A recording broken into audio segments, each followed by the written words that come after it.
আসসালামু আলাইকুম, স্বাগতম সবাইকে বিসি জব কেয়ারে। অনেকেই জানতে চাচ্ছেন বারবার যে বাংলাদেশ বিদ্যুৎ উন্নয়ন বোর্ডের পরীক্ষা কবে হবে। দেখুন, এর আগে বিভিন্ন জল্পনা কল্পনা অনেকেই অনেক কিছু পাবলিশ করেছেন। অনেকে শীট বিক্রি বা কোচিং করানোর নেশায় বিভিন্ন ভুল তথ্য হয়তো বা শেয়ার করেছেন।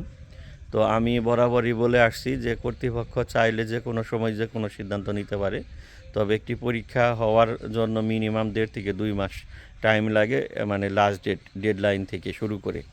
তো বাংলাদেশ বিদ্যুৎ উন্নয়ন বোর্ডে এখানে যেহেতু অনেক লোক নিবে, প্রায় 4 লক্ষ স্টুডেন্টের মতো আবেদন করছে, তো সেই ক্ষেত্রে কিন্তু এইখানে এত তাড়াতাড়ি পরীক্ষা হবে না। এবং সামনে ইলেকশন, তারপরে রোজা আসতেছে, ঈদ আসতেছে, এগুলো কিন্তু সব কিছু হিসাব করতে হবে।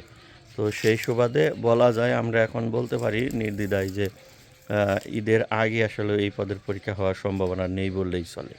ঠিক আছে? এবং প্রাতিষ্ঠানিক কিছু ঝামেলাও আছে, তাতে আমরা ধরে নিতে পারি যে এটা ঈদ উল ফিতরের যে ঈদ, এই ঈদের পরেই হবে ইনশাল্লাহ। আপনারা সেইভাবে ধৈর্য সহকারে প্রস্তুতি নিন। আল্লাহ হাফেজ।